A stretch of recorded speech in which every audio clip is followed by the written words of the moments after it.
Welcome to the Real News Network. I'm Jacqueline Lukeman. Voters are laser focused on loosening the overbearing grip of big and dark money in politics, but there's another partisan tactic widely used by political parties to influence elections that few people pay attention to, but it's one that more people should take note of. Here's former California Governor Arnold Schwarzenegger and Maryland Governor Larry Hogan speaking on this issue at the U.S. Supreme Court. We the people have the power. It is a national scandal of what's going on with the gerrymandering and the way our politicians draw the district lines. We heard two cases here today, in one case in North Carolina where the Republicans were gerrymandering, and in our case in Maryland where the Democrats were gerrymandering. In both cases, it's wrong. Voters overwhelmingly, some 80% of the people in our state, want to take this decision away from the politicians and give it to a nonpartisan redistricting commission. Here to talk about gerrymandering, what it is, why it's important, and the Supreme Court case being heard on the issue right now is Kathay Feng, the National Redistricting Director for Common Cause and the architect of the California Citizens Redistricting Commission, which is the gold standard in citizen-led redistricting. And she is the expert go-to for activists who are trying to win state-based gerrymandering addressing issues. Thank you, Kathay, for joining me today. So let's start with the basics, because I think we don't understand what gerrymandering is. So can you explain what gerrymandering is for people? Sure. Let me back it up a few steps. Every 10 years, we take the census, and the next one that's coming up will be in 2020. One of the reasons for taking the census, which is a head count of each person who lives in the United States, is so that we can then, 1 year later in 2021, redraw the lines for congressional districts, for state legislative districts, and sometimes all the way down to your city council districts and on down school board and so forth.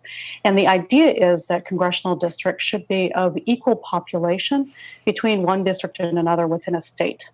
So we need to know where people are moving, who's coming in, who's going out. But we also want to make sure that as we're drawing those lines, that we're drawing them fairly. Now, it's been the practice that the party in control of the state legislature has the power to draw the lines. And what sometimes will happen is that state legislature or incumbents will lose their minds and draw the lines in a way that either gives themselves a significant advantage on the partisan level, or as an incumbent creates super safe districts where they don't need to worry about challengers or anybody who might be running against them. And also they get to do things like carve their favorite donor into their district, or cut up a community that might have been interested in voting for somebody different. That process of manipulating the district lines for partisan or personal advantage is called gerrymandering. And the case that we're now looking at, that we just argued before the Supreme Court yesterday, was looking at a particular kind of gerrymandering that we've seen very, very virulent in this last decade, and that's partisan gerrymandering, where one party that controls the state legislature draws the lines to dominate state politics and congressional districts, and essentially dilute the votes of the other party. So thank you so much for that really detailed explanation of what gerrymandering is. And I think that makes that much more clear for our viewers. But you said something that I find interesting that I don't think voters understand actually goes on. Is it the case that political parties can implement gerrymandering whenever a new political party gains power in a state's legislature? So does gerrymandering go on more frequently than we realize it does? It's a really good question. So typically speaking, redistricting happens every 10 years right after the census is taken. And the idea is that's when you've got the freshest numbers that are telling us where populations are. But it is also the case that sometimes state legislatures, in their desire to seek power, will redraw the lines even in the middle of the decade. We saw that last decade where Texas legislature changed control from Democrats to Republicans in the middle of the decade. And the Republicans said, hey, we've got the power. Tom DeLay then pushed for a gerrymander so that his party's representation in the state legislature and in Congress could be fully realized by redrawing the lines to their advantage. So sometimes it happens off decade as well. So not just in the years like 2021 or 2031. So did the gerrymandering that we're talking about today, was there any effect of on the 2016 election or on the 2018 election from any of these gerrymandering efforts? Sure. So let's dig into the cases that were before the Supreme Court. The Supreme Court was looking at two different cases, one coming out of North Carolina called Rucho versus Common Cause, and it was consolidated with another case that was brought by League of Women Voters to challenge gerrymandering that was done by the Republican-controlled legislature. The other case came out of Maryland. It's called Lamone v. Benesek, and that was a challenge of Democrats who were doing the gerrymandering. So in North Carolina, this is a state that has an unfortunate history of gerrymandering for all sorts of invalid and harmful reasons, right? In the earlier part of the decade, they had drawn lines and essentially been found to have racially gerrymandered, that is, cut up minority communities, specifically Black communities, into many different pieces or packing them into districts so that they would have as few districts that they could elect a candidate of their choice as possible. And the lower court said, you know what, this is a clear case of racial gerrymander. State legislature, you need to go and redraw the lines. And so in that instance, in 2016, the Republican-controlled legislature in North Carolina redrew the lines.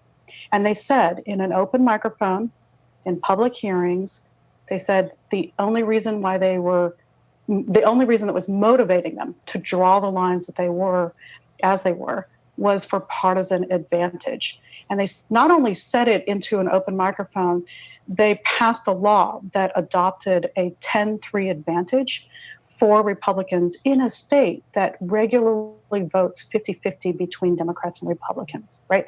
So that kind of lopsidedness was built into the very maps that were adopted and the criteria that the Republican legislators said that they wanted to follow.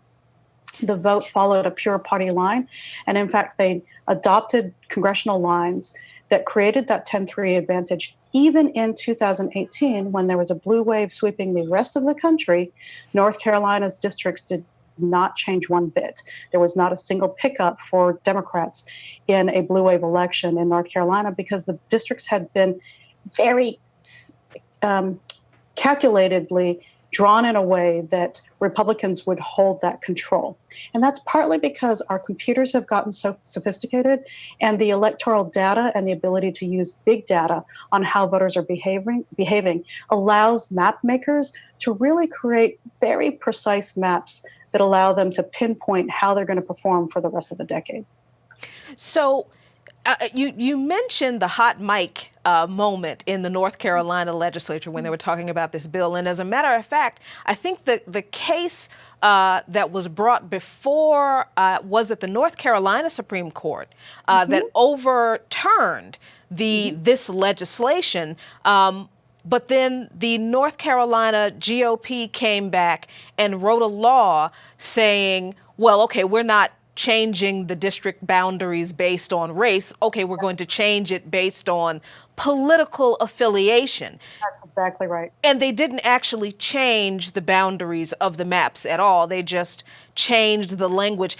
Is it that easy for politicians to of either party to continue to perpetuate this very disenfranchising kind of practice? Is it that simple? Yeah, unfortunately, what's happened is that in states like North Carolina that do not have an initiative process where citizens can push for change of laws or change of the Constitution through a citizen-initiated process, they have to go through the legislature.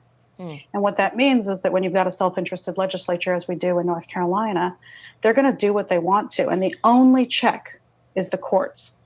In this instance, the Supreme Court has said through several cases very recently, since 2015, that they're very concerned with the problem of partisan gerrymandering, but they are struggling. They are struggling to find a manageable standard to be able to apply to these cases to find that a partisan gerrymandering has crossed the line and is unconstitutional. And so in the absence of a clear rule, state legislatures have become more and more brazen. And in North Carolina's instance, the state legislative leader basically said, you know what, I know it's illegal for us to racially gerrymander, but I haven't heard you say that it's not okay for me to gerrymander for partisan advantage, so that's my excuse, right? It's almost tantamount to saying, hey, judge, I didn't rob that grocery store, and my alibi is that I was busy next door robbing the First National Bank, right? That's their excuse.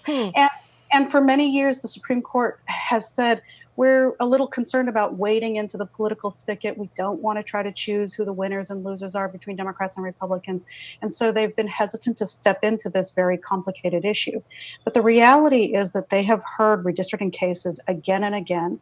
They've been able to rule, as have lower courts. We've got clear standards for what it means to hold that the First Amendment protects against the government discriminating against people based on their viewpoint. And we also have a lot of cases that use evidentiary standards to find that a redistricting must be overturned because there's been gerrymandering. And so the reality is that this is an instance where if the Supreme Court doesn't speak up and articulate the clear constitutional basis and a standard for them to find that the North Carolina gerrymandering is unconstitutional, we're going to have an open hunting season with no bag limits. And legislature will go hog wild. They'll do what they want to do, which is basically under the pretense of protecting their own party or incumbents, they get to draw the lines however they want to. And unfortunately, in many states, there will not be a check. Courts will feel like they have no ability to slow that illegal or unconstitutional behavior down until the Supreme Court changes its mind. So just to make sure that we don't present this as a GOP issue, just to make sure that we're not being partisan in reporting this problem, we need to make clear that this is an issue that affects both political parties. What is going on with the case that is before the Supreme Court that came out of Maryland? Yeah. On the same day that the Supreme Court heard oral arguments on Rucho versus Common Cause, where we were challenging the North Carolina gerrymander that was done by Republicans. Right after that, the Supreme Court heard the case of Lamone v. Benesek, where the challenge was against Maryland Democrats who had done the gerrymandering. And there, the Democrats also, in out loud, brazenly said that they were trying to achieve a 7-1 advantage for Democrats, where it used to be it was 6-2. They were going to take away one of the seats, one of the few seats that the Republicans had. And they were going to do that by creating this long stretched out district that went from the suburbs of Washington, D.C. and stretched out to the northern border of Maryland, where it's rural and largely on the border of West Virginia, feels much more akin to West Virginia's population and communities than it does to the suburbs and urban area of Washington, D.C. And so this stretched out district ended up removing 350,000 Republicans and bringing in 360,000 Democrats, thereby flipping the district for Democrats. It was so obvious. And what's interesting is that in the Supreme Court, there were two justices who really focused in on this district, the 6th district, because this happens to be their backyard. Justice Kavanaugh and Chief Justice Roberts asked a lot of questions on this case to try to understand if, in fact, the explanations for why they drew the lines the way they did were true. They were trying to bridge something that was crossing the Chesapeake Bay, or if it was just excuses to justify what was essentially a partisan power grab. And Chief Justice Kavanaugh practically scolded the attorney for Maryland who was trying to justify these partisan gerrymanders that the Democrats had done and said, look, let's call it what it is. Please stop trying to run away from the reality that this is a partisan gerrymander. And he proceeded to say, I know these districts, I know this district, right? And it doesn't make sense that these several counties have been lumped in together because they don't really share any interests. And it doesn't make sense from anybody who knows the geography of Maryland. Well, one of the benefits of bringing the Maryland case is not just that it provides a nice counterbalance to North Carolina to be able to think about this issue in a bipartisan way.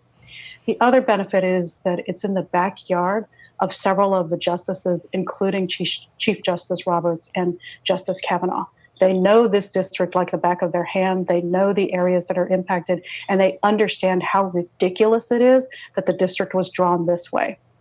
You know, it's very interesting that Kavanaugh, who drew so much criticism over his confirmation, would be the justice who's asking the most pointed questions and as you said, is scolding the attorneys in trying to justify this gerrymandering effort. The other conservative justice who raised an issue that I want to ask you about as the last point, which I think is very interesting and important, is Justice Neil Gorsuch, who said that perhaps a way to address this issue of gerrymandering is to appoint independent commissioners to redraw or redistrict these maps outside of both political parties. This is interesting because the Democrats just introduced H.R. 1 in the House of Representatives, or otherwise known as the For the People Act. That's what it is entitled, which actually calls for independent redistricting commissions to redraw these congressional districts that have been so badly gerrymandered by both parties. What does it mean when a conservative justice brings up an issue that is called out as a solution in a democratic piece of legislation? Does that mean, what does that mean? I don't want to read anything to it. What do you think that means? Well, I think that there's two ways of understanding this. One is that Gorsuch is being sincere. He comes from the state of Colorado. Colorado was one of the 5 states in 2018 that adopted redistricting reform. The other 4 were Michigan, Missouri, Ohio, and Utah. And those states, as I just said them, you can hear that they span kind of from purple to red. They don't fit the normal profile for who might adopt this kind of redistricting reform. They all adopted some type of redistricting reform that made the process more transparent, more inclusive of citizen input, right? But the reality is also, and this may be another way of interpreting it, is that you can't count on states or citizens in states to be able to heal the problem of partisan gerrymandering. They kept referring to a comment that had been made before by Sandra Day O'Connor about self-healing. Partisan gerrymandering will self-heal.